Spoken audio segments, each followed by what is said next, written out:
Julian Orden moved in his place a little uneasily.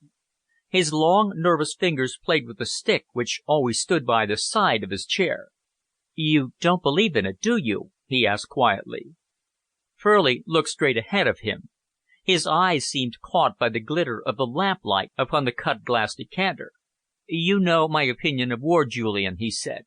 "It's a filthy, intolerable heritage from generations of autocratic government. No democracy ever wanted war. Every democracy needs and desires peace." "One moment," Julian interrupted. "You must remember that a democracy seldom possesses the imperialistic spirit, and a great empire can scarcely survive without it." "Arrant nonsense," was the vigorous reply. "A great empire from hemisphere to hemisphere can be kept together a good deal better by democratic control. Force is always the arrière pensée of the individual and the autocrat." "These are generalities," Julian declared.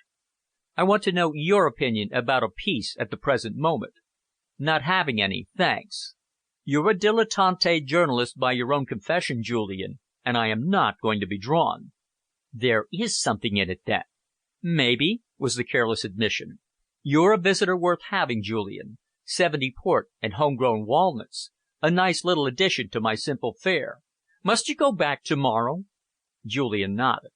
"We've another batch of visitors coming, Stenson amongst them, by the by." Furley nodded. His eyes narrowed and little lines appeared at their corners.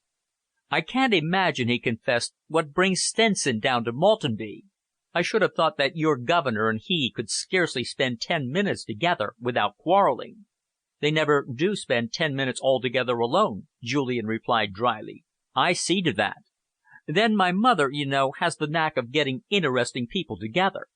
The Bishop is coming, amongst others. And, Furley, I wanted to ask you, do you know anything of a young woman, she is half Russian, I believe, who calls herself Miss Catherine Abbeway?"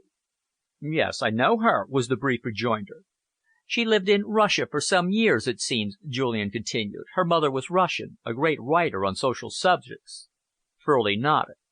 "Miss Abbeway is rather that way herself," he remarked. "I've heard her lecture in the East End. She has got hold of the woman's side of the Labour question as well as any one I ever came across." "She is a most remarkably attractive young person," Julian declared pensively. "Yes, she's good looking.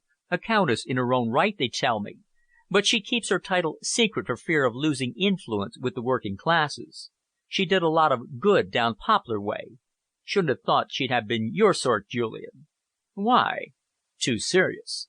Julian smiled, rather a peculiar, introspective smile. "I, too, can be serious sometimes," he said. His friend thrust his hands into his trousers pocket and, leaning back in his chair, looked steadfastly at his guest. "I believe you can, Julian," he admitted. "Sometimes I am not quite sure that I understand you. That's the worst of a man with a gift for silence." "You're not a great talker yourself," the younger man reminded his host. "When you get me going on my own subject," Furley remarked, "I find it hard to stop, and you are a wonderful listener. Have you got any views of your own? I never hear them." Julian drew the box of cigarettes towards him. "Oh, yes, I've views of my own," he confessed. "Some day, perhaps, you shall know what they are."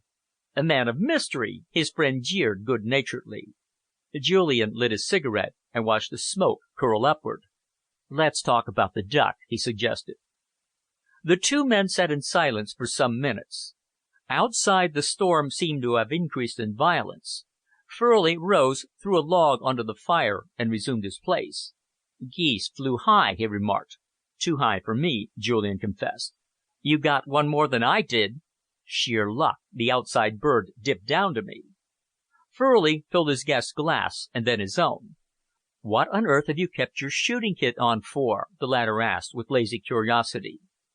Furley glanced down at his incongruous attire and seemed for a moment ill at ease. "I've got to go out presently," he announced. Julian raised his eyebrows. "Got to go out?" he repeated. "On a night like this? Why, my dear fellow!"